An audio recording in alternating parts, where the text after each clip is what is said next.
presentación.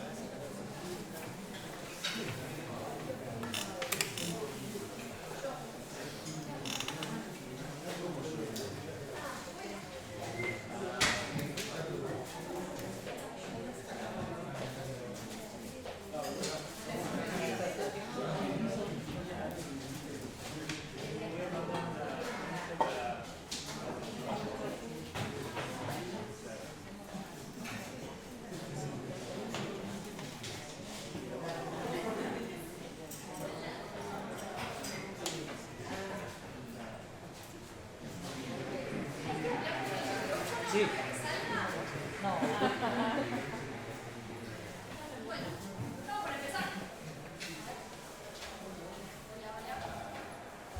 Hola, hola. ¿Ahí? Bueno. Muchas gracias por estar acá presentes. Vamos a dar inicio a este panel de este segundo Congreso del Pensamiento Nacional Latinoamericano. Y este panel se llama o se titula Transición Geopolítica, Reacción Imperial y Situación Nuestroamericana. La idea es que hasta las 6 de la tarde aprovechemos este espacio y tenemos a 3 invitados muy especiales, a 4 en realidad. Hay uno que no va a estar presente, que nos envió un video que lo vamos a pasar al final. Pero quiero presentar en primer lugar y obviamente agradecerles especialmente la presencia a nuestros invitados e invitadas de hoy. Bueno, Ramón Grofogel es quien nos envió un video porque no está acá. Él es sociólogo puertorriqueño y pertenece al grupo Modernidad Colonialidad y se desempeña en la Universidad de California en Berkeley.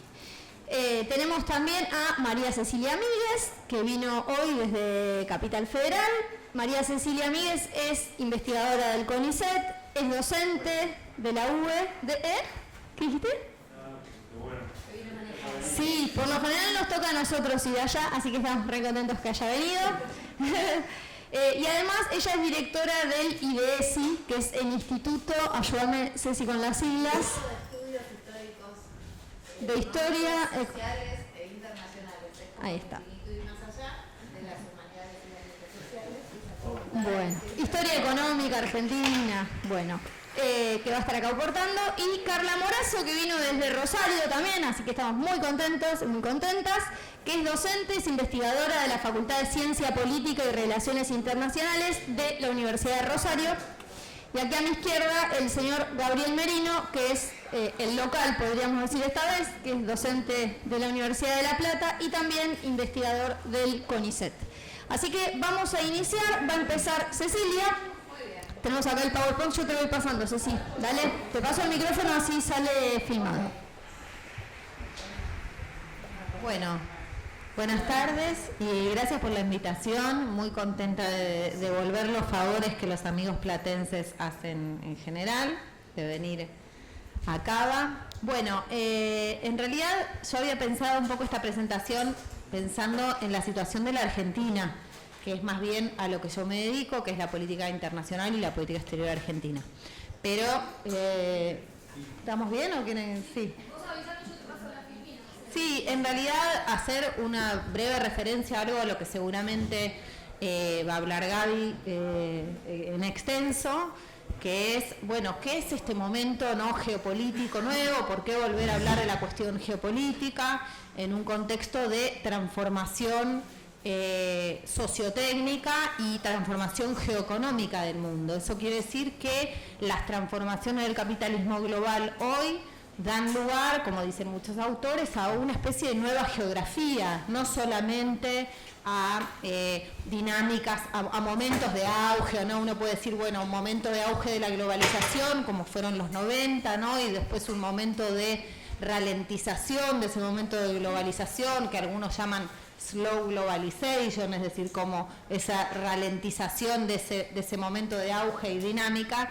Acá hay algo más profundo, que es realmente una transición hegemónica, ¿no? O una transformación cada vez más evidente de un sistema que tenía una determinada hegemonía, un determinado orden, y ese orden entra, por supuesto, en declive, en discusión, etcétera, con el ascenso de China. Pero no solamente vemos, está esa cuestión, sino que eso, como les decía, genera además una nueva dinámica del capitalismo global, donde durante años se habló, bueno, del auge de la eficiencia y las cadenas de valor. Fue la etapa que estudiamos como de la deslocalización, ¿no? Donde el criterio más importante era el de la eficiencia, es decir, las empresas fragmentaban el proceso productivo llevando a distintos lugares donde fuera más eficiente el capital en ese sentido.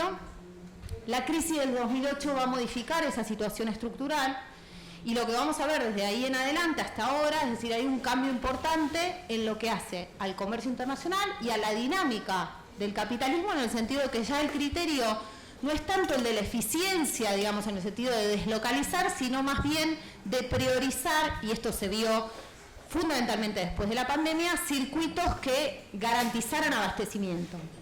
Entonces se pasó de esa idea del offshoring, es decir, el deslocalizar y fragmentar y dividir, a lo que ahora está, digamos, más que se ve fuertemente, que son el Estado interviniendo, políticas de promoción en determinados sectores estratégicos, especialmente innovación tecnológica, semiconductores, ¿no es cierto? Y también todo lo que es transición energética.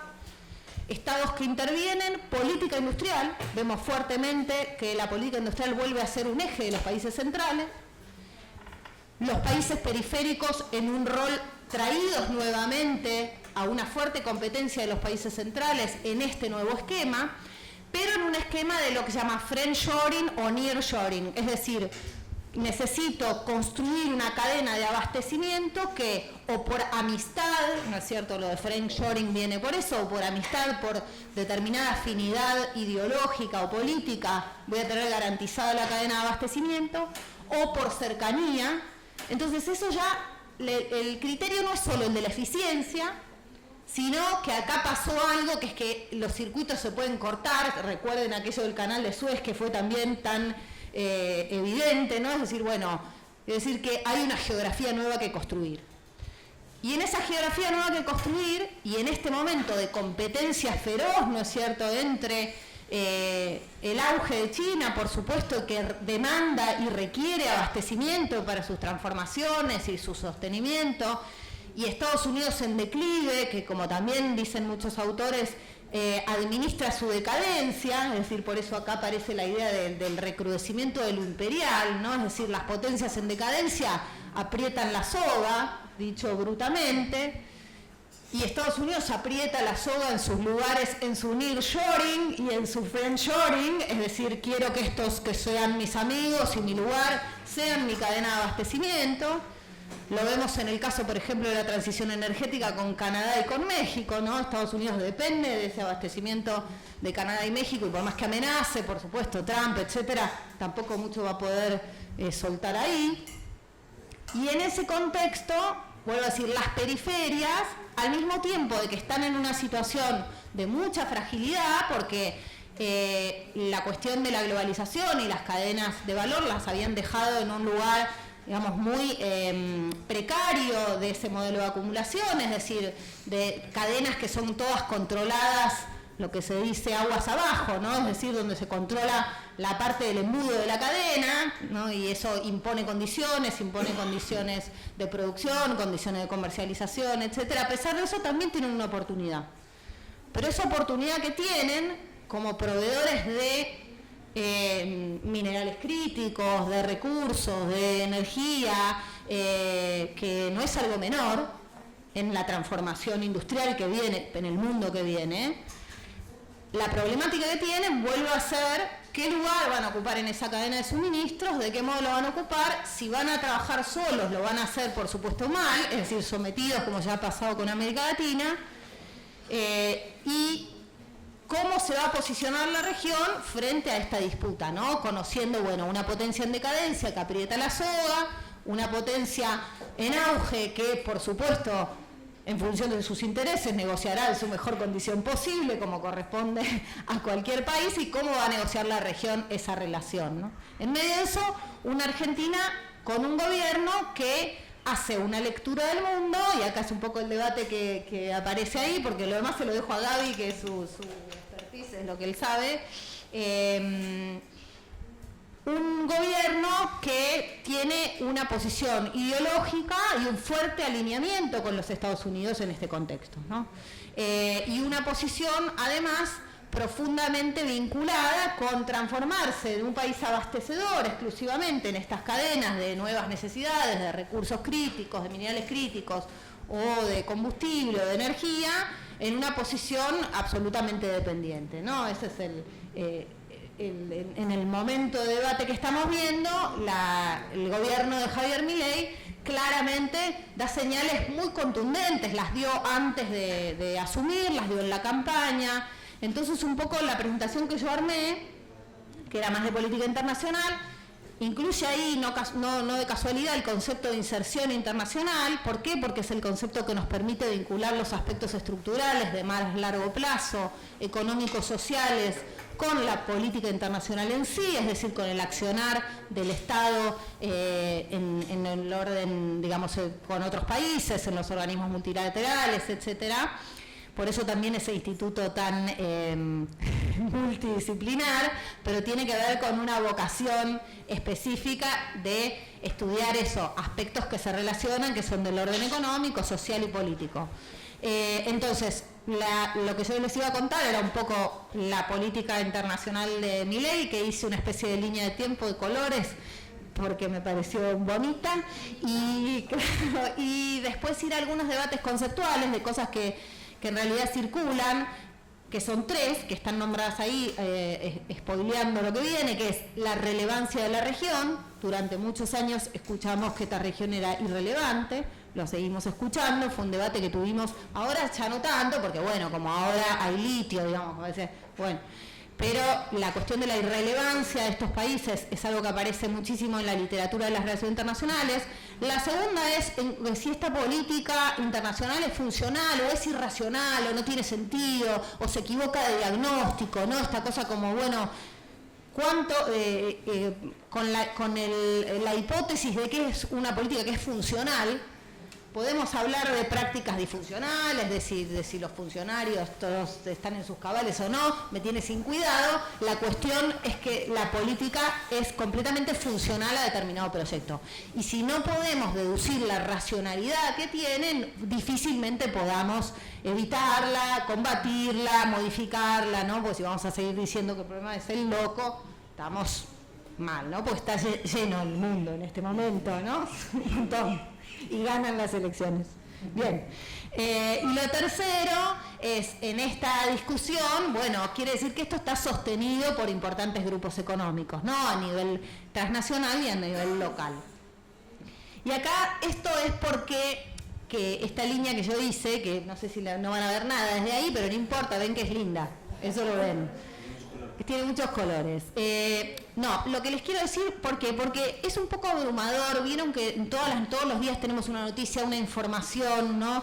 Entonces, a veces hacer el esfuerzo de realmente recoger todo lo que ha sucedido, ¿no? en este tiempo es significativo. Algo que no está ahí, y lo voy a decir primero, es que la primera decisión más contundente de Javier Milei y de este gobierno es el de rechazar o abandonar la invitación a los BRICS, ¿no? Ahí hay claramente un gesto de elección, ¿no es cierto?, de un orden. Recordemos que ese proceso se había iniciado durante los gobiernos del Frente para la Victoria, luego no se frenó durante el gobierno de Mauricio Macri, durante el gobierno de Alberto Fernández. Si bien eso por supuesto estuvo presente, también era un problema impulsarlo, es decir, había internas dentro del gobierno sobre cuánto se podía acercar a los BRICS, cuánto no, en qué sentido. Ahí tenemos que el crédito al Fondo Monetario Internacional tomado en 2018 va a generar una constricción, es decir, va a operar como un elemento de presión, ¿no? Cuando uno depende financieramente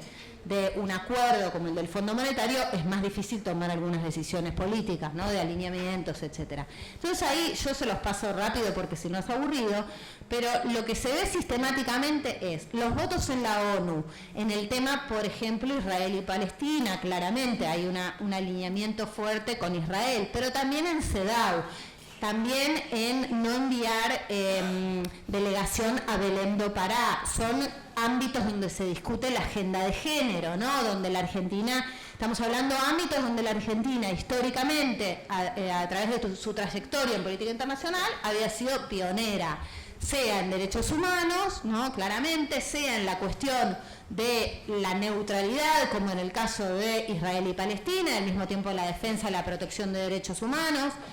Y por otro lado, la cuestión de la agenda de género derivada de la trayectoria de derechos humanos en la Argentina, la habían hecho un país que tiene un peso en esas discusiones, ¿no? Eso también es importante tenerlo en cuenta. La Argentina tiene una voz conseguida producto de, fundamentalmente, el juicio de las juntas y luego todas las políticas contra la impunidad y los juicios a los militares. Tenemos también la retirada de la Organización Mundial de la Salud. Esa retirada, saben que es relativamente ficticia, no es que hay un mecanismo para retirarse, pero ahora Argentina volvió a reiterar esa cuestión. Lo mismo, el alineamiento de Milei con Zelensky desde el inicio también, ¿no? Cuando triunfa, y el subirse a este grupo de apoyo a Ucrania, ahora está desactivado ese grupo, pero también la decisión de subirse a eso, lo mismo a la cumbre de paz. Los debates en la OEA, Sonia Cavallo, que fue hija, por supuesto, de Domingo Cavallo, y la embajadora en OEA, sosteniendo fuertemente la Argentina de borrar en todos los documentos las palabras cambio climático, agenda de género. Por ejemplo, bueno, ustedes saben bien que se prohibió en la administración pública el uso del femenino para los cargos, ¿no? Antes se podía decir embajadora, ahora ya no. Bueno, vieron que a propósito a Villarruel se le dice vicepresidente, todo el tiempo la E la dicen bien fuerte porque no vaya a ser que pensemos que puede existir vicepresidenta, que casi que, bueno. Pero todo eso tiene un sentido, y que es el de que efectivamente el gobierno y la política internacional de Javier Milei tiene un costado, bueno, acá hay un montón de cosas. La CID, en noviembre del año pasado, la CID, que es la Comisión Interamericana de Derechos Humanos, citó al gobierno argentino a declarar por 3 cuestiones: justamente el descuido en el de las políticas de género, el cierre de las oficinas dedicadas justamente o a la violencia contra mujeres y niñas o la atención de disidencias, etcétera, también por la cuestión de derechos humanos, por la cuestión digamos, del desfinanciamiento de los organismos de derechos humanos, del banco genético, de abuelas de Madre Plaza de Mayo, etcétera, y el gobierno, por supuesto, que en el primero de los casos dice cualquier cosa, y en el segundo claramente habla de la importancia de reivindicar la verdad completa, así como se sostiene, como lo sostiene públicamente, ¿no? Entonces, pero bueno, eso es inédito, nunca había pasado que la CID citara a ningún gobierno argentino. Al revés, venía trabajando en forma conjunta, sobre todo en casos de violencia de género. A lo que voy con esto es que esta política internacional que lleva adelante el gobierno tiene un costado de estar profundamente alineada con derechas globales. Este alineamiento genera una política, una diplomacia transnacional, que es lo que aparece. Si quieren, pasen todas las fichitas de colores y vamos a la que vuelve a tener. Ahí está. Es decir, y ahí hay un debate de si esto es antidiplomacia, ¿no? Por eso está tachada ahí la palabra. Hace poco salió una nota de Juan Gabriel Tocatrián, que es un analista muy conocido, importante, sosteniendo que bueno, que este gobierno no hace política exterior, porque la política exterior es cuando responde a los intereses nacionales, y esto es antidiplomacia. Y yo ahí pensaba que quería discutir ambas ideas, ¿no? La primera, que la de que esto no es política exterior, claramente sí lo es, porque la política exterior es una política pública más, es decir, es el Estado en movimiento por acción o omisión, que es lo que dice al final, ¿no? Es decir, se hace política exterior, no es que no se hace política exterior porque no responde a los intereses, se quiere, profundos nacionales, que hay que definir. ¿Qué son los intereses nacionales? Por supuesto que podemos hacer un relato de una trayectoria histórica de la Argentina, cuáles son los intereses de las grandes mayorías, pero sí responde a los intereses de las clases dominantes que están hoy gobernando. A esos intereses sí responde. Por esto mismo decía lo importante de romper la idea de porque a todos los argentinos, no, lamentablemente a todos los argentinos nada, a algunos les conviene mucho y a las grandes mayorías no nos conviene. Entonces, por eso yo siempre históricamente la idea del consenso es una idea que siempre me molestó mucho y digo, hay que hablar de grandes acuerdos mayoritarios, ¿no? Porque la idea de consenso borra la idea de que hay sectores con los que no, efectivamente no vamos a estar de acuerdo. Entonces, no es que no haya política exterior, sí la hay, claramente, y no es que esto sea antidiplomacia. Y acá también pensaba que la derechización que vivimos de la política internacional en esta época, de todo corrido hacia la derecha, ¿no? Del debate político en general, hace que quienes históricamente fuimos más contestatarios, parece que ahora nos transformamos en estatucuistas, ¿no? Es decir, ahora, obvio, ¿no? Si la ONU no va a existir más, vamos a decir, bueno, que exista la ONU, por favor, ¿no? Como organismos que antes hubiéramos dicho que manejaban a doble vara, o incompletos, o con poca mirada, o con poca perspectiva de las periferias, ¿no? Entonces decir, no, esto es antidiplomacia. No, esto no es antidiplomacia. No voy a criticar el problema de los canales que utiliza Milei, porque yo quisiera un proyecto nacional y popular que utilizara todos los canales que utiliza Javier Milei, los institucionales y los no institucionales. El problema no son los canales que utiliza, el problema es el contenido de lo que propone. Eso no quiere decir que no sean las formas, ¿no? Las formas son súper violentas y las formas en ese sentido sí hacen al contenido. Pero me refiero a que siempre existieron canales no oficiales para el desarrollo de la política internacional y que probablemente quizás hasta lo más importante de la política internacional se define en canales no oficiales. Por lo tanto, sí es diplomacia y sí este gobierno utiliza los canales oficiales también para afirmar su posición. Es decir, no es que no va más a la ONU, va y da un discurso y dice lo que piensa, ¿no? Es decir, lo utiliza, va a la OEA y va a seguir participando en la OEA a discutir en la región que no se ponga más cambio climático, que no se ponga más agenda de género. Es decir, los sigue utilizando. Y el alineamiento, que se ve claramente, se ve con el intento de transformarse en socio de la OTAN, ¿no? También es funcional a determinada política económica, ¿no? Y acá yo iba, porque ¿cómo voy de tiempo? Bien, ¿cuánto es? 15 ¿Voy 15? ¿Me quedan 5? Perfecto. Bien. Sectores internos a los que le es funcional, y ahí yo uso el concepto de doble hegemonía en el seno del Estado, es un concepto de pulanzas, ¿no? Que lo que dice es que no solamente hay una hegemonía de clase que garantiza el orden, digamos, el sistema capitalista en sí mismo respecto de los sectores subalternos, sino que hay una de las fracciones de clase que logra hegemonizar respecto de las demás.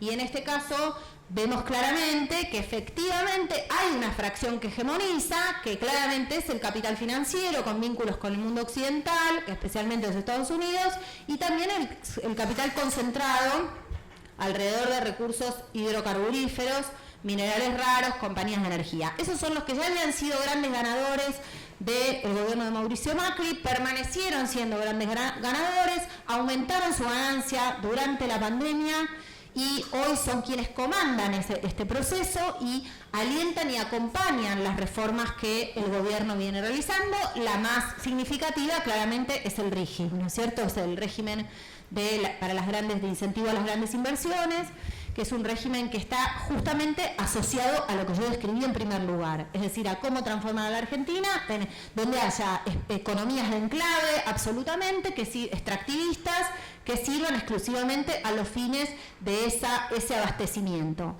Y en este caso, sí, eso va asociado a un alineamiento ideológico. Y ahí hay una diferencia con los 90. ¿Por qué? Porque el capitalismo en los 90, como yo les decía, funcionaba con criterios de eficiencia.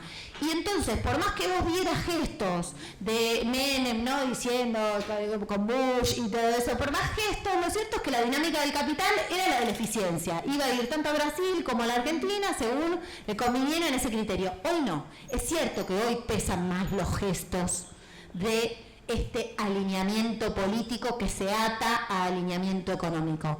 Por esta cuestión de las garantías que las potencias y que los Estados Unidos pretenden de sus países subordinados. Sobre todo, ¿por qué? Porque además tienen menos capital para ofrecer. Cuando Estados Unidos viene e impone condiciones hoy a la Argentina para alejarla con la égida de China, no tiene nada para ofrecer a cambio más que presionar en función de la dependencia financiera que tenemos profundamente y también de este tipo de inversiones que están asociadas a sectores locales, que sí tienen peso. ¿Por qué? Porque, y ahí voy a sectores internos, ¿a qué puse? Bueno, y después puse por qué los otros van a la cola.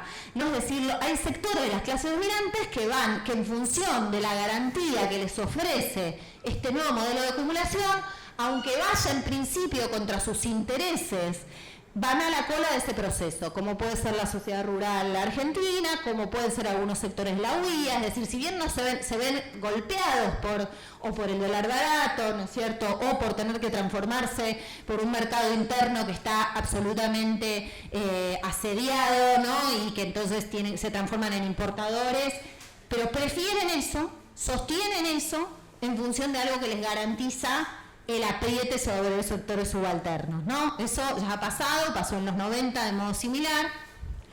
¿Y cuáles son los sectores a los que le es funcional en el mundo, ¿no? Y ahí tenemos esto que decía, las derechas globales en el carácter ideológico, no es menor, esa es una red en el mundo de la famosa agenda anti-woke.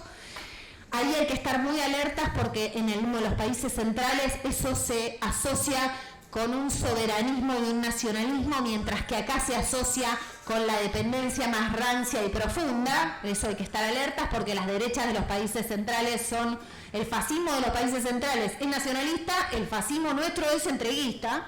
Eso hay que tenerlo claro que es muy distinto, por eso cuando se dice Trump es peronista, y eso la verdad que no, gente, no tiene nada que ver porque los nacionalismos nuestros fueron antiimperialistas. Punto. Ese es el elemento de peso más importante, no si es populista, si les gusta comer asado, o eso no hacia la cuestión. ¿Qué es AmCham? Es la cámara justamente de todos los empresarios de los Estados Unidos y tiene peso en la Argentina, estaba reunida fuertemente cuando fueron las elecciones de Cava hace poquito, celebrando esa elección, ¿no es cierto?, como una ratificación del orden adoptado, o sea, la política económica adoptada por el gobierno.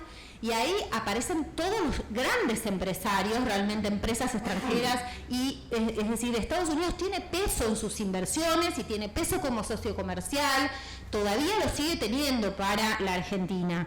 Entonces ahí hay un elemento que si bien en el mundo vemos un declive y vemos que Gaby seguramente va a describir el ascenso de China y la importancia de China, por supuesto, en la economía argentina, en las inversiones en infraestructura, etcétera, todavía el peso de Estados Unidos es muy importante en empresas líderes en determinados sectores. Lo último que voy a decir es esto de la relevancia, y acá aparecían un montón de visitas, vieron que tuvimos un montón de visitas, hay que pasar a la última, bueno, que se ve poco porque eran todas las visitas que vinieron, vieron que vino Scott Bessent, ¿no es cierto?, el secretario del Tesoro, vino el nuevo jefe del Comando Sur, Adolf Hosfeld, vino el Robert Kennedy, hijo, ministro de Salud. Es decir, eso nos demuestra que efectivamente hay algo que está sucediendo donde sí hay una importancia de sostener a la región alineada, donde la Argentina, el gobierno de Argentina es importante. Es importante para la recomposición del bolsonarismo en Brasil, que no es un tema menor y no es algo desechado. Y su objetivo claramente es el de contrarrestar la influencia china, ¿no? Lo dijo directamente en la declaración cuando volvió el jefe del Comando Sur. Está citado ahí, dice, bueno, fue esencial para evitar que China se arraigue aún más en el aparato militar de un socio clave, y ahí tenemos la compra de aviones, tenemos la cuestión de la base en Tierra del Fuego, tenemos cómo se permitió que Estados Unidos enviara ingenieros a la hidrovía y ahora quiere enviar también ingenieros a Tierra del Fuego, a Ushuaia. Está en discusión esta base, ¿no es cierto?, cómo se va a construir, si la Argentina va a hacer una base con sus propios fondos o de dónde va a sacar los fondos para construirla.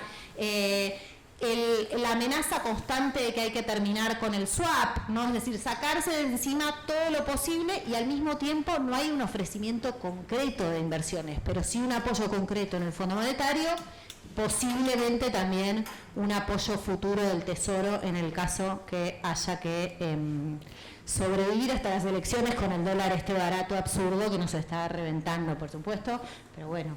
Lo último que voy a decir ahí es que hay impulso industrial e industria para el norte, pero pretenden que no haya industria para el sur, claramente. Eso se ve en los documentos del Fondo Monetario Internacional.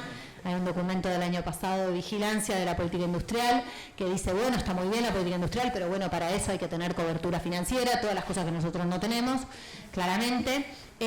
También está preocupado el Fondo Monetario por lo que se llama el nacionalismo de los recursos, tipo Indonesia, por ejemplo, prohibiendo la exportación de níquel. Es decir, aquello que se propone, y esto que yo decía al principio, de un nuevo momento de intervención del Estado, de subsidios, de protección de industrias estratégicas, de resiliencia de cadenas de valor, de protección de las cadenas de suministro, todo eso vale para ellos, no vale para nosotros. Entonces esto que está haciendo el gobierno argentino es muy funcional con su alineamiento político, solo vamos a poder combatirlo en forma aliada con el resto de América Latina y con el resto de países del tercer mundo, porque no es solo un problema de los vecinos, sino que es un problema de los países que en condiciones de simetría puedan acompañar ese proceso. Ahí hay 3 estrategias que hay 2 autores que estudiaron, que están algunos países que buscan resolver esta cuestión, que son fortalecimiento de capacidades nacionales, diversificación y balanceo, y ahí va la relación con China claramente, saber aprovechar ese momento de competencia, y la cooperación internacional, ¿no? Bueno, con esto les dejo de hablar.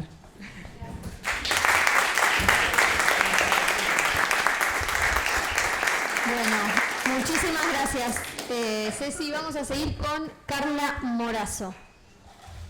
Y después de Carla viene Gaby y después vamos a hacer una ronda de preguntas. Me aferré el micrófono, perdón. Bueno, muy buenas tardes. Es un gusto estar compartiendo aquí con ustedes, la mesa, bueno, con mis compañeros, con mis colegas. Escucharla a Cecilia siempre moviliza porque plantea las cosas que uno piensa de una manera tan sintética y tan precisa en un ratito que la verdad que es un gusto y deja mucho para pensar, para plantear.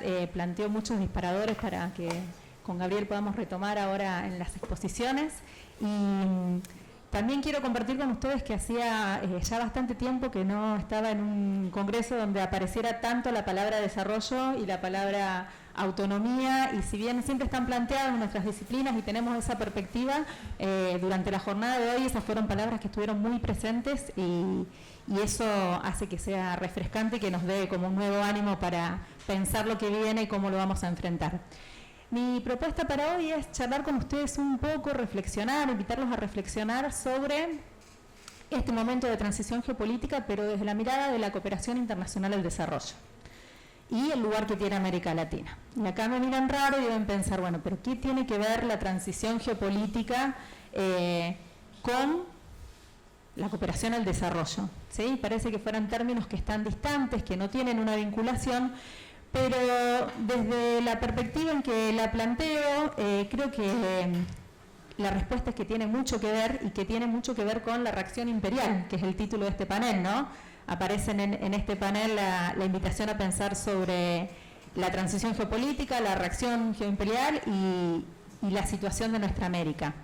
Y para eso les pido que recordemos que desde el primer momento en que se plantea la cooperación internacional al desarrollo en su formato de cooperación norte-sur, de ayuda oficial al desarrollo, surgió en un momento de Guerra Fría, en donde fue un instrumento blando desde el primer momento que acompañaba los intereses geoestratégicos de Occidente, de Europa, de Estados Unidos, en la periferia, en el sur, como una forma de contener al comunismo. Era la herramienta que acompañaba las intervenciones militares, era una forma de llevar la zanahoria antes que el garrote, Y los proyectos que se fueron y programas que se fueron financiando tenían mucho que ver más con la geopolítica y con la presencia territorial de las exmetrópolis y de Estados Unidos en el sur, como forma de llevar las ideas del capitalismo, la libertad y la democracia, más que con el desarrollo de esos territorios en sí.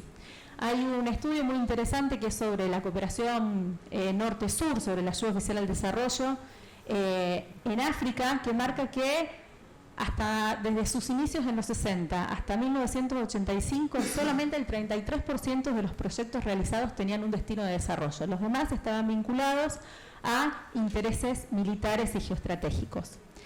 Cuando cae el muro de Berlín, la idea de la lucha al comunismo estaba superada, se da una fase de fatiga de esta ayuda oficial al desarrollo, de esta cooperación internacional norte-sur, pero, sin embargo, se sigue aplicando y esta vez, en vez de ser la lucha contra el comunismo, pasó a ser la expansión de las políticas neoliberales acompañadas de las reformas democráticas y el discurso de la narrativa de la protección de los derechos humanos. Ahora bien, ¿qué sucede en el siglo XXI, desde comienzos del siglo XXI? Lo que empezamos a ver es que este campo de las relaciones internacionales es un campo disputado a partir de esta época, sobre todo por la emergencia de China. China junto con los BRICS, es decir, otros países emergentes, y también países del sur, países de renta media, en particular los latinoamericanos. Comienza una etapa de contestación a la ayuda oficial al desarrollo y aparece una vieja concepción de cooperación sur-sur renovada que, ante la verticalidad, ante los condicionamientos, las condicionalidades de esa ayuda que se ofrecía, aparece como una forma solidaria, cooperativa, igualitaria de entablar proyectos de desarrollo y de discutir el desarrollo.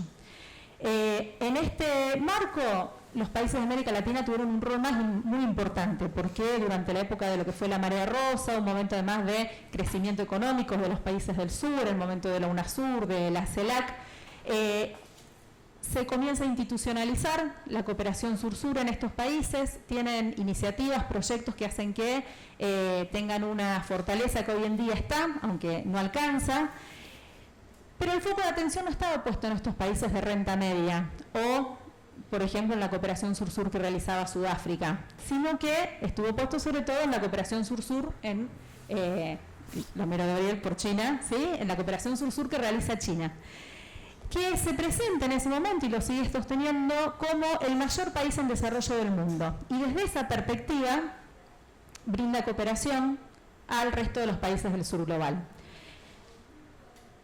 Junto con esto viene también una nueva geografía, como marcaba Cecilia, como una nueva geografía con otros actores, donde las fronteras entre lo norte y lo sur son difusos, y también comienza a cambiar la toponimia de la mano de China, ¿no? Ya no se habla más de país oferente y receptor, sino de socios. Se deja un poco de lado la idea de ayuda y se empieza a hablar de cooperación y de solidaridad.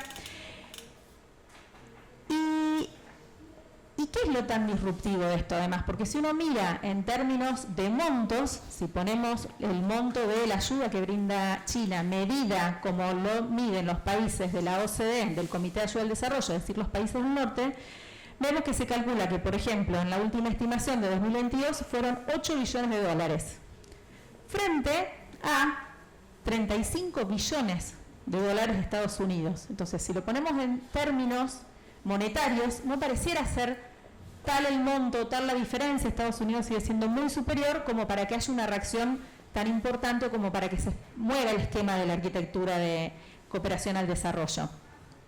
Y esto sucede en realidad porque China no plantea solamente una cooperación que tiene que ver con proyectos y programas condicionados, sino porque además los inserta en una estrategia más amplia de acción cooperativa integral, en donde el comercio, las inversiones, la cooperación técnica, las transferencias de conocimiento van de la mano, y toda la cooperación que brinda desde el 2018 o que organiza desde 2018 la creada Agencia de Cooperación Internacional de China, se articula con una estrategia más amplia que es la de la Ruta de la Seda, ¿sí? La BRI. ¿Cuál fue la reacción imperial? ¿Sí? Yendo a la segunda parte del título de nuestro panel. ¿Cuál fue la reacción imperial que hubo? Bueno, vemos que hubo varias reacciones imperiales. Ya en el primer mandato de Trump creó la denominada Corporación de Financiamiento al Desarrollo, ¿sí?, en el 2018, en ese mismo año que yo marcaba la creación de la agencia, con la idea de incrementar la inversión norteamericana pública y privada para hacer frente a los desafíos que provenían de la BRI en materia de inversiones.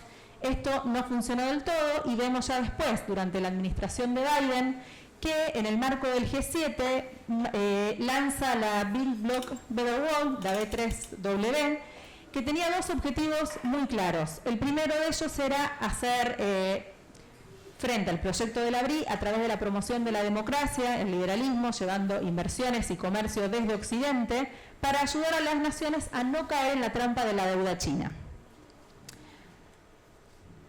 No obstante, a estas reacciones imperiales, que eran como el espejo de la BRI, pero que no tenía tanto financiamiento ni tantos fondos y tenían que movilizar mucho capital privado, vemos que en la segunda administración de Trump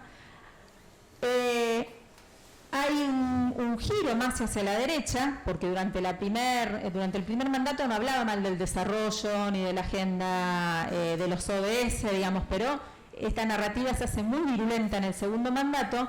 Y desde las primeras decisiones que toma, encontramos, por ejemplo, que reduce drásticamente los compromisos de ayuda oficial al desarrollo de Estados Unidos, comienza a desmantelar la agencia estadounidense, la USAID, no la puede romper de un día para el otro, pero sí lo que hace es recortar el 86% de sus fondos, despidió a más de 10.000 empleados, cerró la sede del programa. Y también tenemos que tener en cuenta que esto que hace la administración de Trump no es algo que está aislado, sino que se da en el marco de una tendencia de la ayuda oficial al desarrollo en el último tiempo que viene decreciendo en lo que tiene que ver con el apoyo a proyectos de desarrollo en sí. Por ejemplo, vemos que en 2024 tanto el Reino Unido como muchos de otros países europeos recortaron ya drásticamente los fondos que tenían para cooperación, no cumpliendo obviamente con su compromiso de destinar el 0.7% del PBI a ayuda externa, y que también esto se da en otra tendencia, que es la tendencia de la securitización de la ayuda. ¿Qué quiero decir con esto? Que la mayor parte de la ayuda que se había dado en momentos en donde había crecido estos flujos del norte hacia el sur había sido hacia Ucrania, ¿sí?, un lugar que estaba en guerra y sabemos cuál es la situación, con lo cual volvemos a entrelazar geopolítica, geoestrategia y cooperación internacional al desarrollo, y a los denominados por la OCDE estados frágiles afectados por conflictos, es decir, aquellos estados que son esenciales o puntos focales de interés geoestratégico, geopolítico para Occidente. Lo raro de esta reacción imperial del último momento es que parece que fuera en contra de aquellos pilares y basamentos en los cuales se basó la cooperación internacional al desarrollo, la ayuda externa, que son la idea del multilateralismo, la democracia, la agenda de los ODS, la Agenda 2030, los objetivos del desarrollo del milenio, que fueron construidos desde ese lugar y que le habían dado un gran impulso a la cooperación internacional a comienzos del siglo. Y que estas banderas, y sobre todo la bandera del desarrollo, la está retomando China, ¿sí?, y los BRICS de manera más amplia. Ahora bien, ¿cuál es la situación de América Latina ante esto? El posicionamiento de los países de América Latina desde comienzo del siglo XXI fue un posicionamiento contestatario y de intentar cambiar cuáles son algunas de las reglas, porque fue sistemáticamente discriminada de la arquitectura de la ayuda oficial al desarrollo. Por ser países de renta media que tienen algún nivel de crecimiento, desde el norte se consideraba que podían autofinanciarse o buscar en los mercados el propio financiamiento para el desarrollo. Sin embargo, esto sabemos que no es así y que estamos ante desafíos en un mundo de feudalismo tecnológico, en un mundo de financiarización, ¿sí?, del desarrollo, en donde los programas que tenemos y las capacidades que tenemos en cooperación sur-sur y cooperación triangular no alcanzan para esto. Y de allí que son tan importantes la participación en esquemas con los BRICS o con China o en los bancos multilaterales de financiamiento nuevos.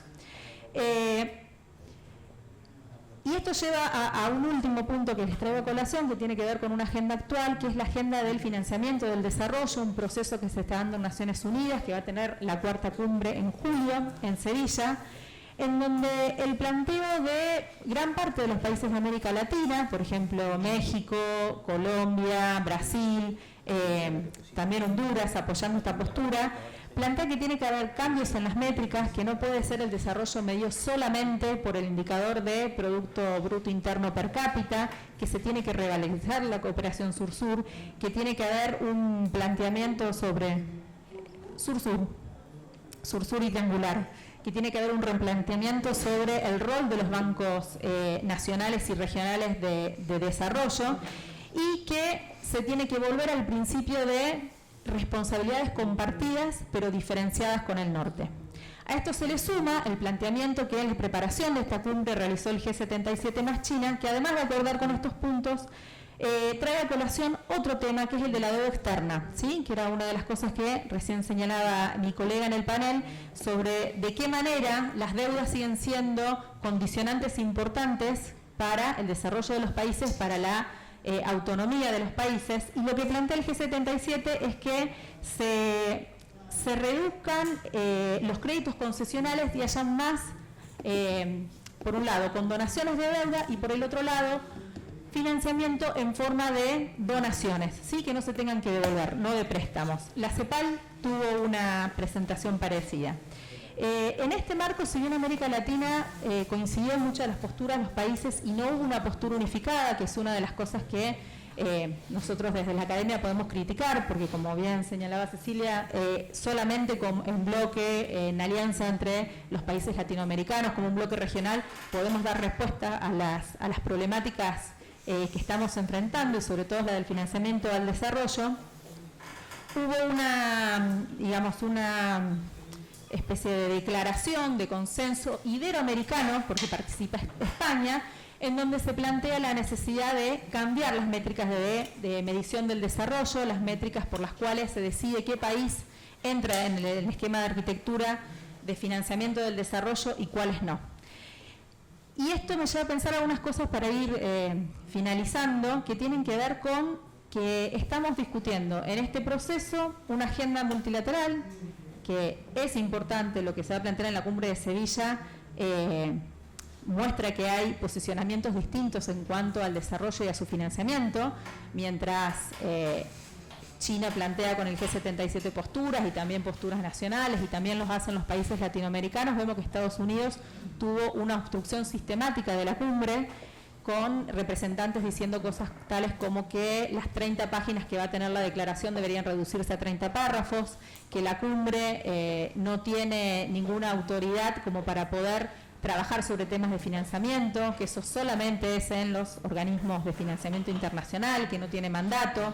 Entonces, tuvo una posición muy negativa, obstruccionista, al desarrollo de esta cumbre, y no sabemos qué va a pasar en julio. Pero, por eso digo, son espacios en donde se ven estos quiebres, estos cambios, estas transiciones geopolíticas, y que en este lugar hay que llevar algunos planteos que vayan más allá de las métricas. Justamente lo que creo que tenemos que intentar responder y en bloque y ver es cuál va a ser el rol de desarrollo. ¿Qué desarrollo queremos? No cómo lo medimos o cómo lo contabilizamos. Si tenemos que pensar en desarrollos que tengan otros componentes, como el componente de la justicia medioambiental, la justicia social, la justicia de género, que tengan otros enfoques para pensar el desarrollo y esta nueva arquitectura que está cambiando, que como arquitectura vinculada a la ayuda oficial al desarrollo ya es obsoleta, y sabemos que no da respuesta a los países de América Latina y a los países del sur global que tienen características similares. Debemos tener un debate más profundo, pensar en términos regionales, y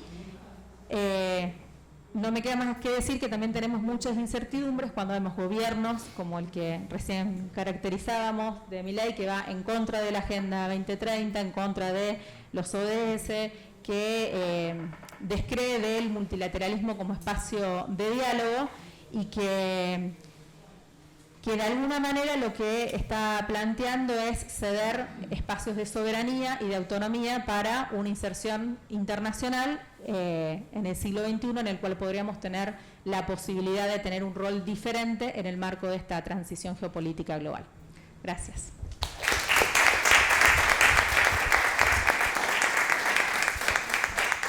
Bueno, muchas gracias, Carla. Ahora va a seguir Gabriel Merino. Me di cuenta que teníamos esto, no, me acabo de dar cuenta. Así que, si lo querés. Cómodo. Bueno, gracias. Bueno, muchas gracias, mis colegas Cecilia, Carla, Amanda. Un gran gusto estar acá, disfrutando de este panel, escuchándolas. Y a los organizadores, la verdad que un gran aplauso se merecen por todo lo que vienen haciendo, por esta convocatoria, por la importancia de este tipo de congresos, de espacio de debate. Así que muy bien, entre ellas Amanda acá presente, pero todos los que han sido parte de la organización los saludo fuertemente. Mi idea es abordar la transición de poder mundial, porque creo que estamos en un nuevo momento geopolítico, esa transición de poder, y cómo eso atraviesa a nuestra América, de las distintas alternativas, escenarios que tiene nuestra América en la actual transición de poder. Primero, decir, nosotros estamos claramente en una transición de poder, una crisis de hegemonía estadounidense o anglo-estadounidense, que tiene un aire de familia a la crisis de la hegemonía británica de principios del siglo XX, que entra en una etapa de caos sistémico y desorden global, o guerra de 30 años, para decir de distintas perspectivas, a partir del 14, ¿no?, de Primera Guerra Mundial, y la Segunda Guerra Mundial, el 45, y hacia el 49 se cierra ese proceso que da paso a la hegemonía estadounidense. Tiene aire de familia, digo, porque se termina un ciclo de hegemonía, emergen nuevos actores, potencias, poderes, hay una reconfiguración del capitalismo mundial, ¿no?, del capitalismo británico hacia el capitalismo estadounidense, las multinacionales, las corporaciones verticalmente integradas, el toyotismo, el fordismo, ¿no?, la organización científica del trabajo es otro capitalismo, la expansión de las multinacionales a través de filiales en las distintas periferias, que va de la mano del desarrollismo, después como paradigma en la periferia, ¿no? Te hago sustitución de importaciones, pero dependientes, o sea, con mis multinacionales. Entonces, todo ese proceso tiene un aire de familia en parte, pero a su vez esta transición de poder es radicalmente distinta. Y eso me parece que es clave también para mirar desde América Latina. ¿Por qué? Porque es una transición de poder que está marcando un mundo post-occidental. Un quiebre al momento que se dio a principios del siglo XIX, donde se impuso esa primacía del de alguna manera, sistema mundo capitalista occidentalocéntrico. O sea, a partir de la subordinación y colonización de la India, la guerra del opio y la subordinación de China, que era un tercio de la economía mundial a principios del siglo XIX, ¿no? O sea, que era el gran centro económico mundial a donde se iba la plata americana mediada por las potencias europeas. China, no iba al norte de Europa, ese es un relato, un cuento eurocéntrico, ¿no? Que la plata iba de la poco productiva España a la muy productiva Holanda o Reino Unido. Mentira. Iba a China, donde sí se hacía, donde sí se producía, que era en ese momento en Eurasia la principal economía, y también a la India, porque antes de que destruya lo británico la industria textil india, era el gran productor de textiles de Eurasia, o de Afro-Eurasia incluso. Entonces, ese quiebre que se produce a principios del siglo XIX, hoy está en plena reversión.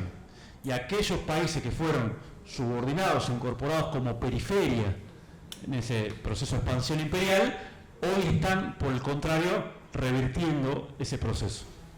Si bien algo empezó de esto que vemos ahora en la transición anterior, la Revolución Rusa, la Revolución China que empieza en 1911 y termina en el 49, o sigue en el 49, pero ya con el triunfo comunista, la revolución o la independencia de la India, y así los procesos de descolonización, pero todavía eso no expresaba un cambio material del sistema, sí un cambio político radical que va a posibilitar el cambio material, digo, porque a veces invertimos las ecuaciones. Ese cambio político es lo que va, cuando se empiezan a parar esos gigantes, empiezan a construir su política, es que después empiezan los procesos de fortalecimiento de material, de desarrollo de capacidades estatales. Esto es importante para América Latina. Primero porque cambia la ecuación de donde estamos insertos hace 500 años. O como periferia colonial del occidente en ascenso, del siglo XVI al XVIII, o como periferia semicolonial del occidente ya conducido por los británicos o después los estadounidenses, ¿no?, del occidente hegemónico. En ambos casos jugamos ese lugar de periferia con nuestra metrópoli occidental, también de ahí todo nuestro eurocentrismo, ¿no?, que lo llevamos en la sangre, que a veces somos más exacerbados que hasta los propios occidentales en nuestro eurocentrismo, o nuestro occidentalocentrismo. Y eso es así. Pero bueno, eso ahora está cambiando radicalmente. Y a nosotros nos deja en un lugar expectante. También, para insistir con algo que a veces se nos escapa, que estas transiciones de poder son a su vez, aunque sea medio trillado, pero hay que decirlo, oportunidades históricas para el pueblo del sur. Nosotros, como estamos muy bajo las mediaciones del occidente geopolítico en declive relativo, vemos esto como todo negativo, como una distopía, porque estamos bajo esa construcción de ideología cultural. Cuando nosotros tendríamos que ver este proceso como un escenario tremendo de oportunidad.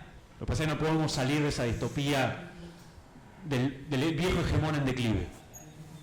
Entonces, esto es una gran... De hecho, el irigoyenismo y el peronismo en Argentina, o la Revolución Mexicana y el cardenismo, o el varguismo, y así un montón de procesos populares en América Latina, el vallismo, el gobierno de Ibáñez en Chile, es decir, distintos procesos se dieron al calor de esa transición de poder. Se dieron al calor de esa oportunidad histórica anterior. Y también esta transición de poder que empieza en 1999-2001 y ya cobra la forma de crisis de hegemonía en 2008, fíjense que tenemos los procesos, la reemergencia de los procesos nacionales populares en América Latina. Es parte de lo mismo. Porque somos parte de esas periferias y semiperiferias que se empiezan a insubordinar, con flujos y reflujos, con marchas y contramarchas. Tal es así que fíjense que el establecimiento de la Organización para la Cooperación de Shanghái por parte de China y de Rusia en 2001, que cierran un espacio ahí con los países de Asia Central, Kazajistán, Kirguistán, Uzbekistán y Tayikistán, coincide con un conjunto de crisis en América Latina y el cambio de correlación de fuerzas que se produce a favor ya sea de líneas más neodesarrollistas o líneas más neonacional populares, más anticapitalistas, o una convergencia entre distintas vertientes. Entonces, ya ahí vemos un quiebre, digamos, somos parte de ese quiebre. Tal es así también que 3 meses después que se organiza la Organización para la Cooperación de Shanghái, está la invasión a Afganistán, que es la frontera sur de eso. Empieza el gran juego en Eurasia. Tal es así que si acaba de retirarse Estados Unidos después de 20 años de guerra en 2021 de Afganistán, es un indicador de que está perdiendo. Porque eso era para frenar algo que se estaba produciendo en Eurasia. Y esa posición quedó rodeada. Porque a la Organización para la Cooperación de Shanghái ya también la forma parte Irán, India y Pakistán. Todo lo que rodea a Afganistán. Entonces, eso es uno. En 1999-2001 empieza, es el primer momento de esa transición. Empiezan los primeros síntomas donde empiezan a desarrollarse en distintos territorios periféricos y sobre todo semiperiféricos y potencias medias, resistencia frente al mundo unipolar. La primera declaración contra el mundo unipolar y a favor del mundo multipolar de China y de Rusia la hacen en 1997.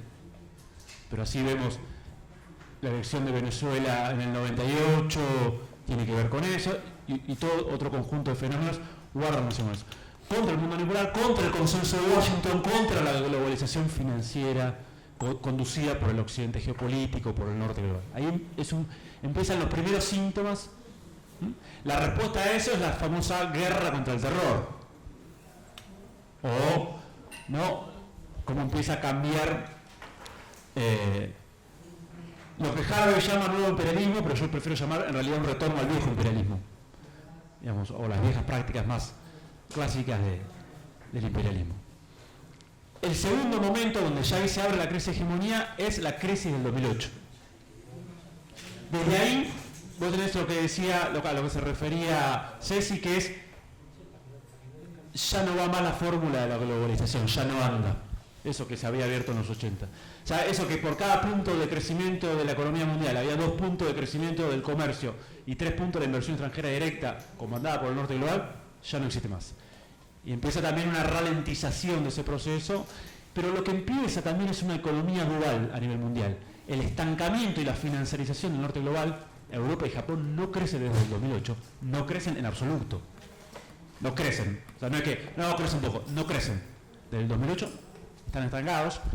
Y Estados Unidos crece, pero a costa de un proceso de financiarización, o sea, de expansión, de emisión monetaria, quantitative easing, como le dicen, ¿no? expansión cuantitativa, endeudamiento, etcétera, fenomenal, que ya está empezando a dar sus primeros problemas, manifestaciones, que estamos viendo ahora. Un Estados Unidos que ya tiene 130% de su PBI representando la deuda. Entonces, eso contrasta fenomenalmente, desde el 2008, con la hiperexpansión de China y los emergentes, sobre todo de Asia e Indo-Pacífico. China cuadruplicó su PBI nominal entre 2008 y 2022. En términos nominales, lo cuadruplicó, era menos que Japón y lo pasó a más que triplicar 3 veces y media a Japón, en términos nominales. Era 4 billones de dólares su PBI nominal, pasó a ser 16 en esa etapa. Triplicó los salarios urbanos nominales, en yuanes. Como no tiene inflación, casi que triplicó en términos reales. Esa es China. Lo que crece el mundo hace 12, 15 años, la mitad de lo que crece el mundo lo explica China e India, menor medida, y otros emergentes, pero sobre todo China, un tercio. Entonces, ahí hay una descomunal expansión de fuerza productiva que contrasta con el estancamiento y la financiarización. No es casualidad que al otro año de la crisis del 2008, para que la crisis del 2008 no la pague la periferia y la semiperiferia, las grandes semiperiferias continentales, ¿qué arman? Los BRICS, 2009, Ekaterimburgo, Rusia. Es decir, pasan a decir, armemos un espacio donde discutamos al norte global dimensiones de poder fundamentales. Tecnología e industria, defensa, control de recursos naturales, ¿no? Obviamente la parte de plataforma de información y comunicación, finanzas y moneda, que la próxima gran batalla va a venir por ese lado. Esa la estamos por ver todavía, se están armando las condiciones para esa batalla fenomenal. Y lo que es también la otra dimensión, que es rompamos la geocultura dominante occidental, vamos a un mundo multicivilizatorio o de múltiples grandes culturas sin un occidente dominante. Eso empieza en 2009. 2013-14 es el tercer gran momento geopolítico, que es arranca lo que Occidente llama Nueva Guerra Fría, y nosotros, tomando en parte lo que dice Papa Francisco en una entrevista en 2014 que llama Guerra Mundial por pedacitos, empezamos a hablar de guerra mundial híbrida y fragmentada. Empieza la guerra en Ucrania y las sanciones contra Rusia, que no es lo mismo sancionar a Cuba, Venezuela y Irán, esa guerra económica, que vos ir a una guerra económica con quien produce el 20% del gas que se exporta al mundo, el 10% del petróleo, el segundo complejo industrial militar, digamos, el 19% del trigo del mundo, sí, el 15% de los fertilizantes. Eso es mundial, digamos, porque está afectada, golpeas en términos sistémicos. O lo mismo, la estrategia de contención contra China, que China a su vez lanza 2013-14 la iniciativa de la Franja de la Ruta como respuestas a las iniciativas de contención contra China. También podemos ver la realidad latinoamericana, y de 2014 comienza el retroceso de América Latina, el reflujo, que guarda relación con este inicio de lo que Occidente llama una nueva Guerra Fría. Y que va, nosotros decimos, una guerra mundial híbrida y fragmentada, y que tiene múltiples manifestaciones en América Latina, lo vimos. Golpes blandos, golpes duros, etc. Es parte de ese proceso. 2016, cuarto momento geopolítico, se parte el occidente geopolítico. Se parte el núcleo de poder anglosajón, angloestadounidense, entre globalistas, americanistas y nacionalistas. Brexit y Trump. Eso es fundamental, porque ya no tiene homogeneidad el núcleo imperial.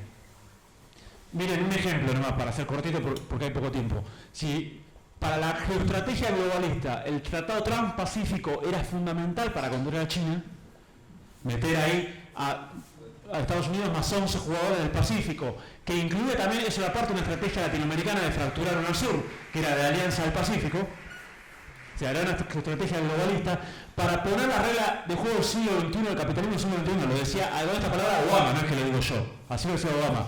El secretario de Defensa Obama decía, esto es como poner otro portaaviones en el Pacífico, cuando lo firmaron en 2016. Viene Trump y dice, se lo tira por la ventana. No, hermano, yo no voy a competir con Japón. Japón es un protectorado militar mío, Y si yo compito libremente, me hace pelota mi sector sidero-metalúrgico y automotriz. Así que venga, no voy a competir libremente con él.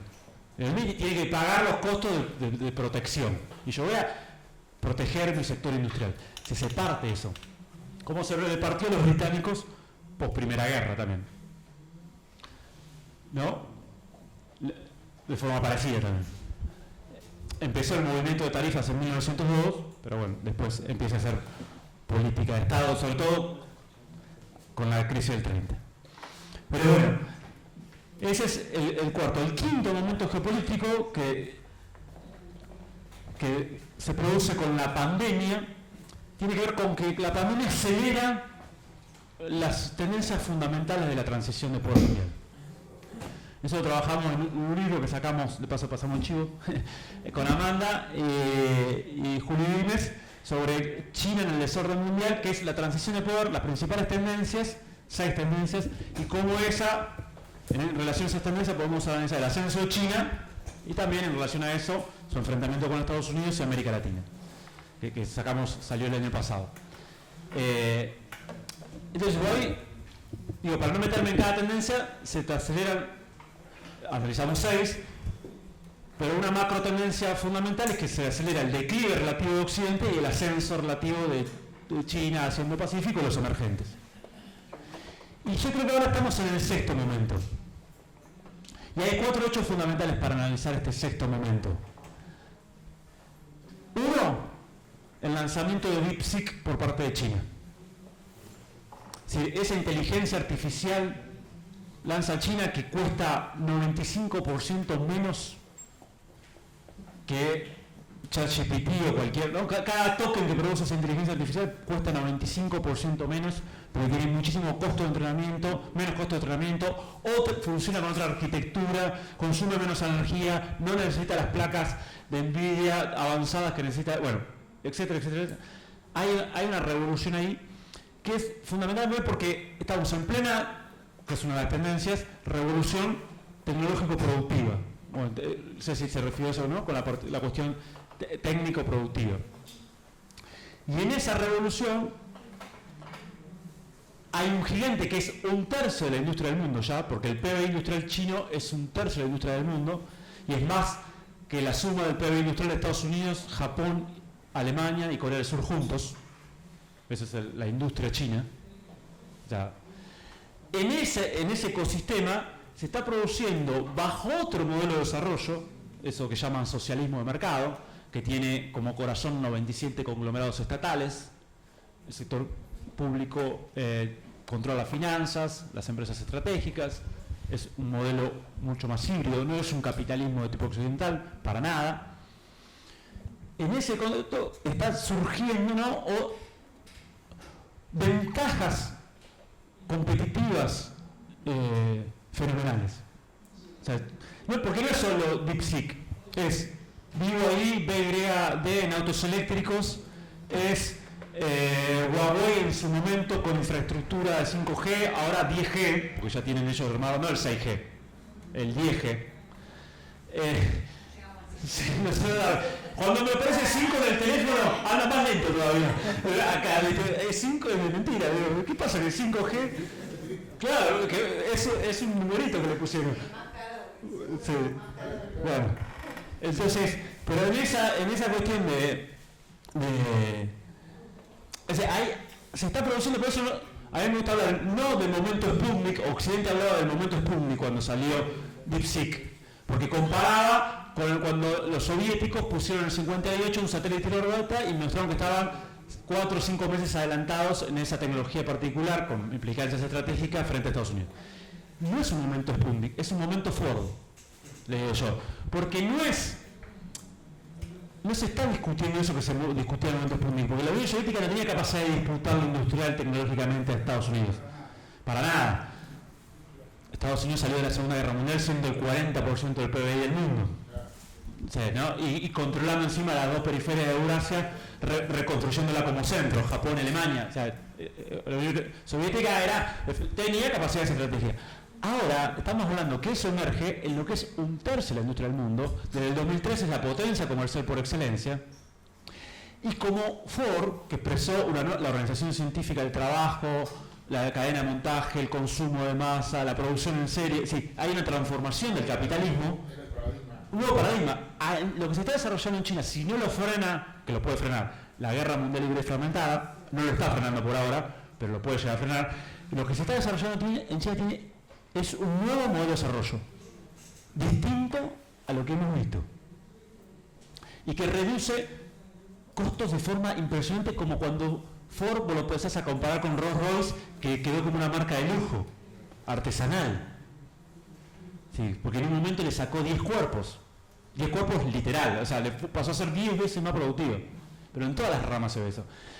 Tesla lo tenías riéndose sobre BYD, ¿no? Sobre BYD, esta fábrica de autos eléctricos china, hace 10 años se le reía, y diciendo, ¿viste lo que es eso? ¿Cómo va a competir conmigo? ¿Viste los autos que hace? Hoy BYD vende más autos en el mundo, está desembarcando en nuestra América. Entonces, eso cambia un montón de cosas. Lo otro que digo rápidamente, los otros 3 hechos son la victoria de Rusia en Ucrania, que ya es inevitable. Y eso es otra derrota del occidente geopolítico en Eurasia.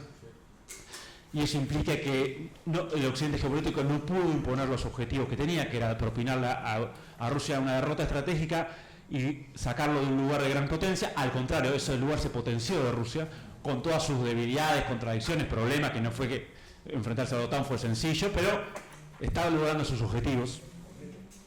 Y eso tiene enorme impacto en la geopolítica mundial.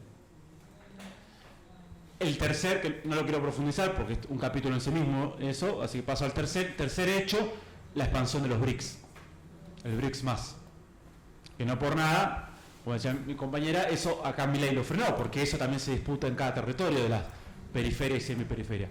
Porque el BRICS, si los BRICS ya era una insubordinación política y geopolítica, contradictoria, pero que se empezaba a expresar desde 2009, de las semiperiferias continentales de tamaño continental, China, Rusia, India, Brasil, y a partir del 2011 Sudáfrica, pero que tiene otra escala, mucho más chica. Con los BRICS más, se extiende ese proceso de insubordinación al sur global. Impactando en regiones geopolíticas claves, 2 en particular. Oriente Medio, o lo que prefiero llamar el centro de Afroeurasia, ese centro logístico de Afroeurasia, históricamente, que se suman Emiratos Árabes Unidos, Irán, Egipto, está con un piecito dentro y otro afuera, o miembro pleno o miembro asociado a Arabia Saudita, miembro asociado a Turquía, Etiopía justo abajo de eso, y sede de la Unión Africana, miembro pleno. Y el otro es Indonesia, el gran núcleo de la ASEAN. Para los estadounidenses, esos son 2 Shatterbelt, en la palabra de Cohen, ¿sí? 2 cinturones de quiebra. Los 2 cinturones de quiebra acaban de ser quebrados. Que no quiere decir que haya un alineamiento maniqueo G7 versus BRICS, sino que esos países reequilibran sus posiciones y empiezan a mirar a Eurasia. Entonces, si Arabia Saudita era el sostén del petrodólar, ahora dice yo vendo petróleo en yuanes también.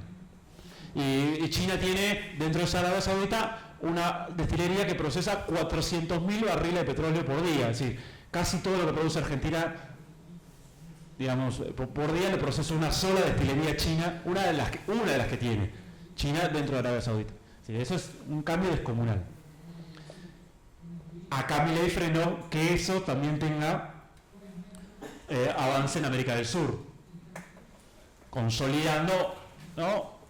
Se integraba esa Argentina más Bolivia, Cuba, y ahí quedó trunco de Venezuela como asociados.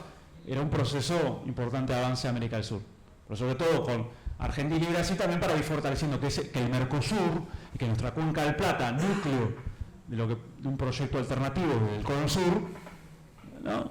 Quede frenado, no quede participando o frene un poco esa idea de que participe como polo emergente en un escenario multipolar. Y el cuarto hecho clave de esta transición, de este nuevo momento geopolítico, es la propia triunfo de Trump, el Trump 2.0, que en muchos sentidos es un repliegue estratégico agresivo de los Estados Unidos, que primero va a un imperialismo territorial más clásico. Primero reconoce la situación de multipolaridad, Rusia ganó en Ucrania, sí, ya no puedo, no hay un mundo unipolar, reconozco la situación de multipolaridad. 2, voy a un imperialismo territorial más agresivo en América del Norte, tengo que anexar Canadá a Groenlandia para ir a un estado continental de 22 millones de kilómetros cuadrados con proyección hacia el Ártico. A su vez quedarme con el canal de Panamá, nuevamente, pero en términos formales, para manejar el paso interoceánico, clave para unir las dos costas, en términos marítimos, las dos costas estadounidenses. Le pongo simbólicamente al Golfo de México, Golfo de Estados Unidos, como toda una carta de intenciones,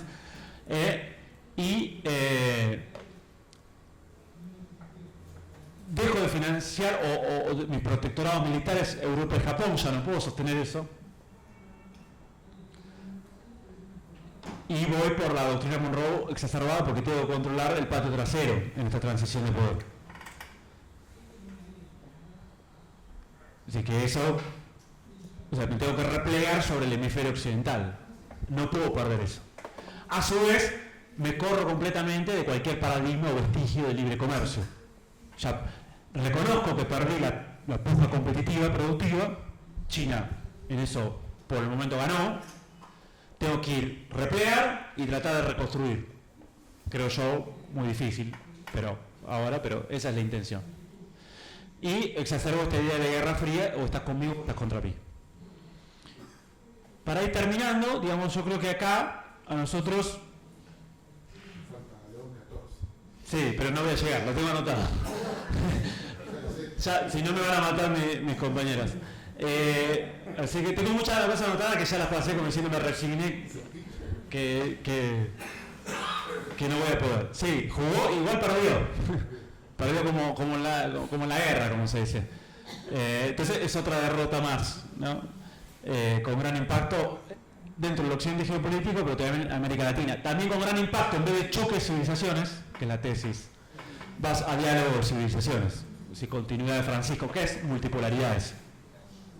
Y es otro lugar de América Latina como protagonista de esa multipolaridad, y ahí le doy paso al último punto, como patio trasero del occidente geopolítico. Nosotros ahí tenemos un trilema, que trabajamos bastante, o sea, 3 escenarios, pero que a su vez se pueden relacionar y tienen cada uno sus costos, sus riesgos, sus oportunidades, sus beneficios, y hay uno propicio, ¿no? O quedar como periferia del occidente geopolítico en declive, un pueblo en declive, es decir, quedar como con el imperio español, pero como colonia, no como una Hispanoamérica democrática, unida, no en su versión republicana, sino en su versión monárquica. Quedar subordinado a eso, por tanto quedar como con la potencia en declive, o con los británicos en el 30, que ahora pasa un poco eso, en este paracolonialismo, ¿no?, que describían mis compañeras en el gobierno actual. Es como abrazarse a los británicos en los 30, que es el pacto Roca-Rousiman, ¿no?, en el caso argentino o así en otros casos. Eso implica periferización. Eso es una tendencia en América Latina desde las dictaduras, donde ya no hay ni siquiera desarrollismo, es decir, desarrollo y subdesarrollo para las periferias del norte. Hay neoliberalismo periférico.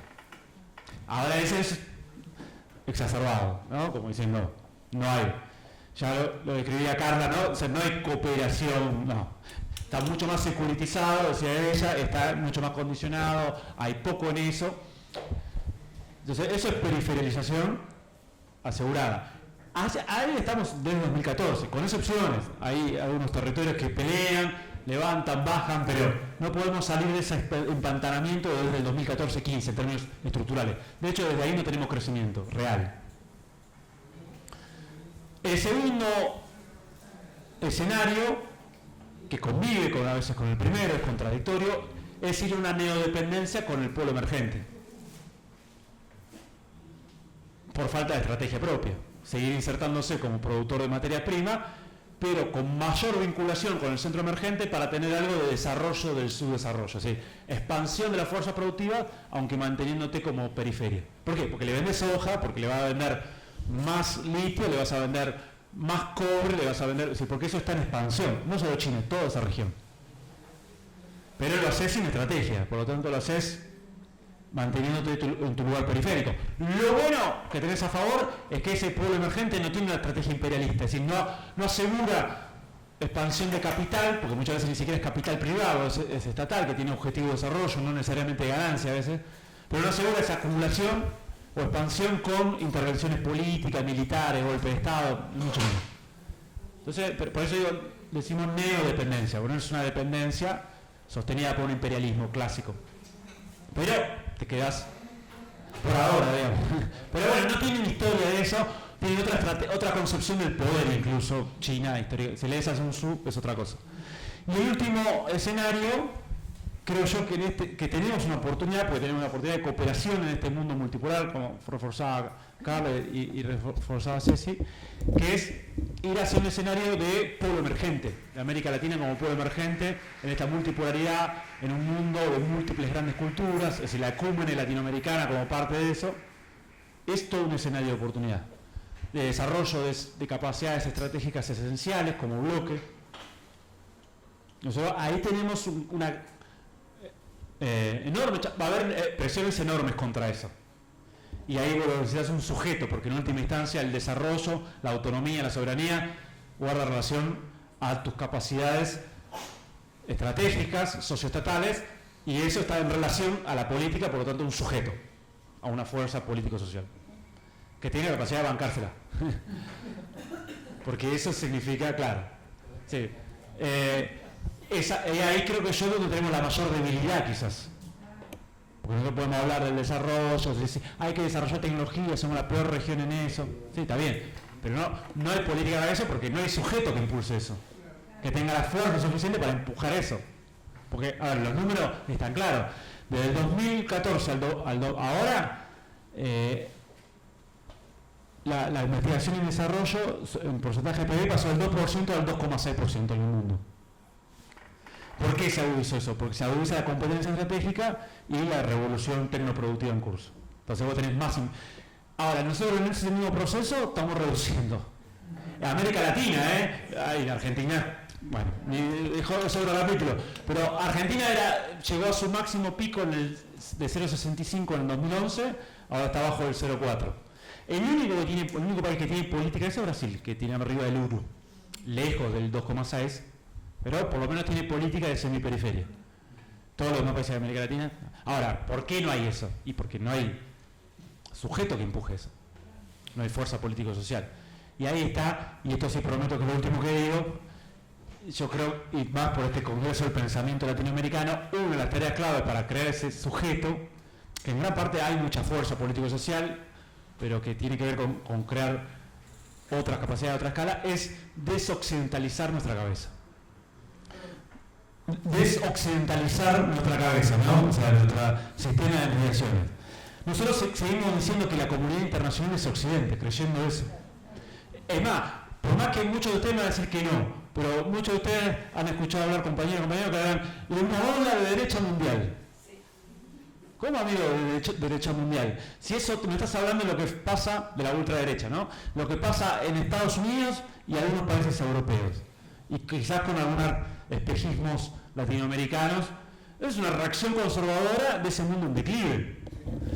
Es decir, Xi Jinping es un producto de la neoizquierda maoísta china adentro del partido, que cambió la correlación de fuerzas junto con sectores nacionalistas y otros, y volaron o desplazaron correctamente a la línea más muy, entre comillas, liberal que dominó en los 90 de Jiang Zemin. Digamos, como para decir, no, eso no tiene nada que ver con lo que pasa en el mundo. Entonces, si nosotros no nos sacamos de la cabeza eso, o por ejemplo, cuando Occidente te pone que esto es democracia versus dictadura, esta transición de poder, nosotros claramente tenemos que ver que eso es una falsa antinomia y que en realidad lo que está sucediendo es una democratización profunda del sistema mundial, porque grandes civilizaciones y poblaciones que antes no tenían ni voz ni voto, ni podían participar, ni diseñar, ni soberanía, ahora están jugando. Ahora, entonces, lo que estamos viendo es esa democratización y lo que está en juego, si nosotros somos patio trasero, polo emergente, para aprovechar ese proceso de democratización del sistema mundial. Gracias.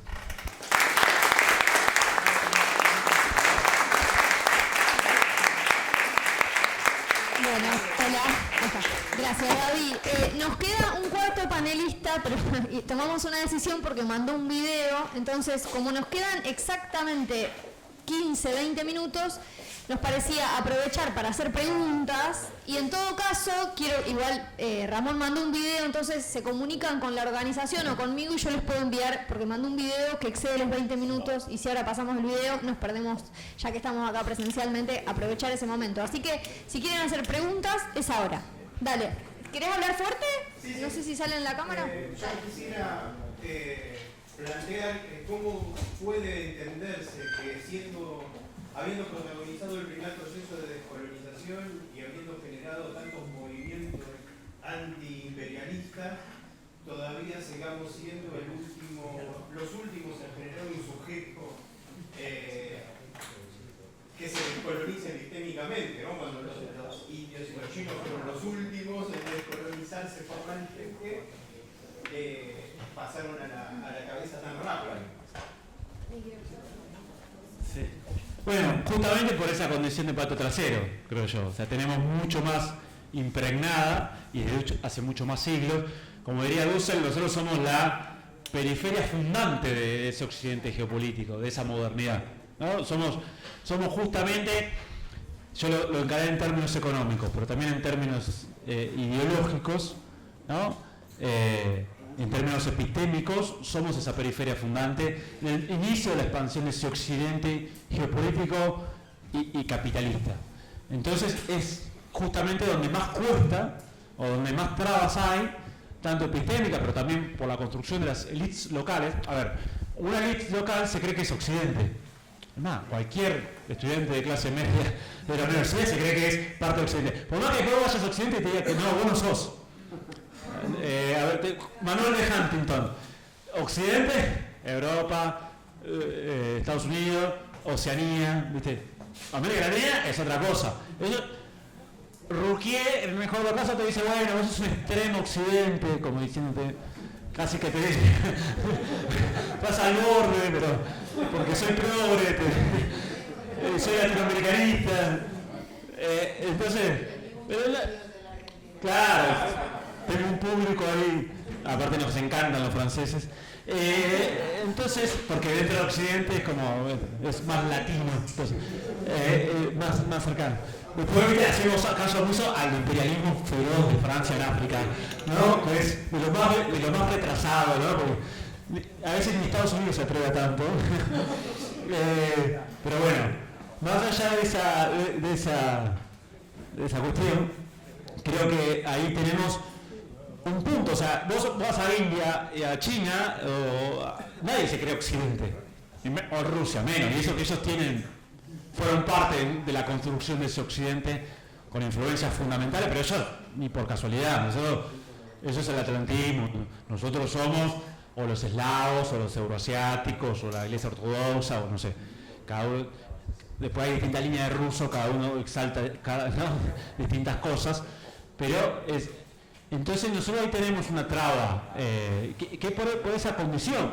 Mira, completo esta respuesta muy breve con una anécdota que cuento siempre, no es una anécdota, es un hecho un poco triste, que es en el balotaje de Argentina del 2015, entre Macri y Scioli, y era Scioli, ¿no? Digamos, para ver que no era Perón del otro lado, digamos, encarnado, o Irigoyen, era Scioli. Bueno, el editorial de ese día, del día del balotaje de noviembre del 2015, el diario Clarín, es ¿y si volvemos a Occidente? Y el relato de cuál era el zar nacional, por así decirlo, argentino, búsquenlo. Es como la historia de Grecia, Roma, el cuentito, o sea, y se pasó por encima, o sea, pueblos originarios, inmigración África, procesos locales, o sea, nosotros somos eso, ponía. Entonces, esa es la matriz dominante. A ver, hasta yo lo discutí con dos colegas brasileños. Estábamos en Rusia en 2023 y el colega brasileño, cuando yo discuto eso, me dice, no, nosotros somos Occidente. Era supuestamente, él iba como parte de los BRICS, no toda una impronta de un Brasil, pero ligado a la izquierda, al lulismo, y si carbás un poquito en mucho de lo nacional popular en otros países de América Latina, sobre todo las élites y somos Occidente. Entonces ahí yo creo que tenemos una traba que tenemos que romper, es una buena oportunidad para romper. Entre otras cosas tenemos que construir otro relato histórico. Nosotros tenemos el relato histórico europeo. Hasta 1870 China producía más acero que Inglaterra y Estados Unidos juntos. 1870. No, 1670. Dicho esto por el británico John Hobson, un fenomenal historiador británico, muy serio, que le recomiendo.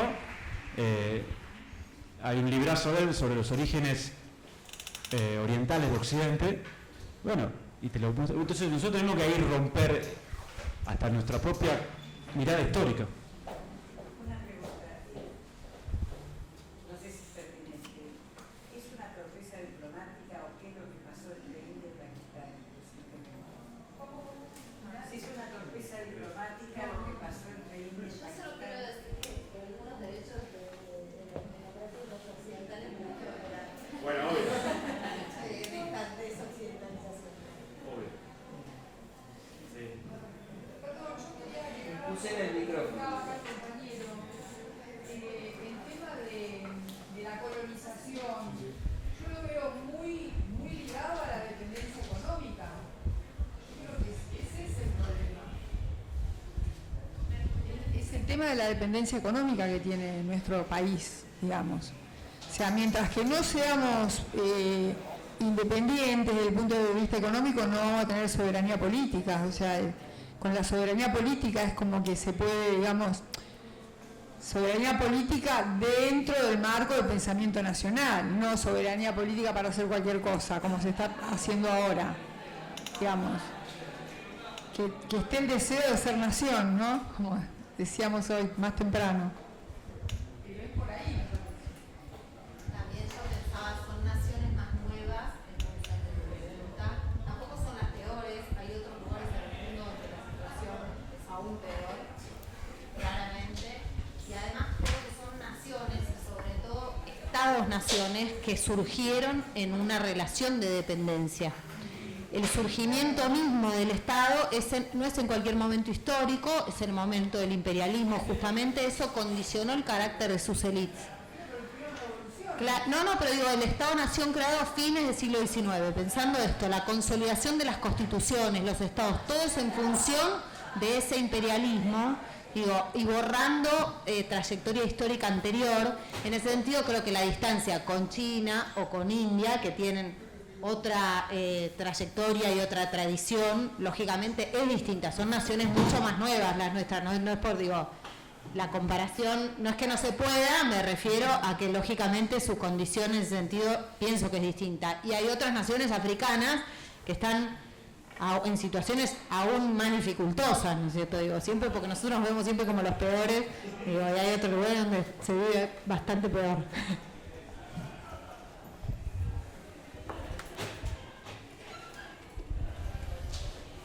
Yo creo que Gabriel tiene razón en que necesitamos estrategias, sino aún para, digamos, relacionarnos con los BRICS.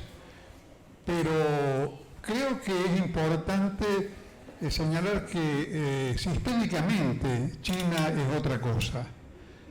O sea, China va a negociar como negocia cualquier país en función de sus intereses nacionales, pero no es un país imperialista. China no progresa sobre la base de la succión de la renta colonial y semicolonial. Entonces, solamente podríamos estar en el rol de dependiente y subordinado si fuera por una cosa vocacional.